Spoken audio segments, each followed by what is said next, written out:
ಸ್ನೇಹಿತರೆ, ನೀವೇನಾದ್ರೂ ಈ ವಿಡಿಯೋ ನೋಡ್ತಾ ಇದ್ರೆ ಈ ಕೂಡಲೇ ನಾನು ಹೇಳುವಂತ ಈ 4 ನಂಬರ್ ಅನ್ನ ನಿಮ್ಮ ಮೊಬೈಲ್ ಅಲ್ಲಿ ಸೇವ್ ಮಾಡ್ಕೊಳ್ಳಿ. ಇದರಿಂದ ಸಾಕಷ್ಟು ಸಮಸ್ಯೆಯಿಂದ ನೀವು ಪಾರಾಗಬಹುದು. ಸೊ ಮೊದಲನೇ ನಂಬರ್ ಬಂದು 1930. ಸೊ ಇದು ನಿಮಗೆ cyber crime help line number ಆಗಿರುತ್ತೆ. ಸೊ ಏನಾದ್ರೂ ವಂಚನೆ ಆಯ್ತು, ಏನಾದ್ರೂ ಫ್ರಾಡ್ ಆಯ್ತು ಅಂತಂದ್ರೆ ಡೈರೆಕ್ಟ್ ಆಗಿ ನೀವು ಇಲ್ಲಿ ಕಂಪ್ಲೇಂಟ್ ಅನ್ನ ಕೊಡಬಹುದು. ಅದರ ಜೊತೆಗೆ ಸೊ ನೆಕ್ಸ್ಟ್ ನಂಬರ್ ಬಂದು 139. ಇದು ರೈಲ್ವೆ ಹೆಲ್ಪ್ ಲೈನ್ ನಂಬರ್ ಆಗಿರುತ್ತೆ. ಸೊ ನಿಮ್ಗೆ ಟ್ರೈನ್ ಅಲ್ಲಿ ಟ್ರಾವೆಲ್ ಮಾಡ್ತಾ ಇರಬೇಕಾದ್ರೆ ಹೆಲ್ತ್ ಎಮರ್ಜೆನ್ಸಿ ಬಂತು ಅಥವಾ ಎಸ್ಪೆಷಲಿ ಹೆಣ್ಣು ಮಕ್ಕಳಿಗೆ ಏನಾದ್ರೂ ಸಮಸ್ಯೆ ಆಯ್ತು, ಯಾರಾದ್ರೂ ಅಬ್ಯೂಸ್ ಮಾಡಿದ್ರು, ಏನಾದ್ರೂ ಆಯ್ತು ಅಂತಂದ್ರೆ ಡೈರೆಕ್ಟ್ ಆಗಿ ಈ ನಂಬರ್ಗೆ ನೀವು ಕಾಲ್ ಮಾಡಬಹುದು. ಸೊ ನೆಕ್ಸ್ಟ್ ಸ್ಟೇಷನ್ ಅಲ್ಲಿ ನಿಮ್ಗೆ ಹೆಲ್ತ್ ಎಮರ್ಜೆನ್ಸಿ ಇತ್ತು ಅಂತಂದ್ರೆ ಡಾಕ್ಟರ್ ಬರ್ತಾರೆ, ಅಥವಾ ಬೇರೆ ಏನೇ ಎಮರ್ಜೆನ್ಸಿ ಇತ್ತು ಅಂತಂದ್ರೆ ಅದಕ್ಕೆ ಸಂಬಂಧಪಟ್ಟಂತ ಅಧಿಕಾರಿಗಳು ನೆಕ್ಸ್ಟ್ ಸ್ಟೇಷನ್ ಅಲ್ಲೇ ಬಂದು ಸೊ ನಿಮ್ಮ ಒಂದು ಸಮಸ್ಯೆಗೆ ಸೊಲ್ಯೂಷನ್ ಅನ್ನ ಕೊಡ್ತಾರೆ.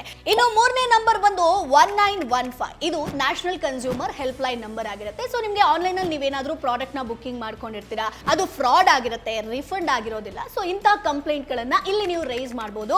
7 ಡೇಸ್ ವರ್ಕಿಂಗ್ ಒಳಗಡೆ ನಿಮಗೆ ರಿಫಂಡ್ ಆಗಬೇಕಿದ್ದ ಹಣ ರಿಫಂಡ್ ಆಗುತ್ತೆ, ಅಥವಾ ಬೇರೆ ಏನಾದ್ರೂ ಸಮಸ್ಯೆ ಇತ್ತು ಅಂತಂದ್ರೆ ಅದಕ್ಕೆ ಸೊಲ್ಯೂಷನ್ ಸಿಗುತ್ತೆ. ಇನ್ನು ಕೊನೆಯದಾಗಿ 1033. ಇದು national highway help line number ಆಗಿರುತ್ತೆ. ಸೊ ನೀವು ರೋಡಲ್ಲಿ ಹೋಗಬೇಕು ಅಂತಂದ್ರೆ ಏನಾದ್ರೂ ಸಮಸ್ಯೆ ಆಯ್ತು, ಆಕ್ಸಿಡೆಂಟ್ ಆಯ್ತು, ಅಥವಾ ಪೆಟ್ರೋಲ್ ಖಾಲಿ ಆಯ್ತು, ಏನೇ ಸಮಸ್ಯೆ ಇತ್ತು ಅಂತಂದ್ರೂ ಕೂಡ ನೇರವಾಗಿ ಈ ಒಂದು ಹೆಲ್ಪ್ ಲೈನ್ಗೆ ನೀವು ಕಾಲ್ ಅನ್ನ ಮಾಡಬಹುದು. ಸೊ ಹಾಗಾಗಿ ಈ 4 ನಂಬರ್ ಅನ್ನ ತಪ್ಪದೆ ನಿಮ್ಮ ಮೊಬೈಲ್ ಅಲ್ಲಿ ಸೇವ್ ಮಾಡ್ಕೊಳ್ಳಿ.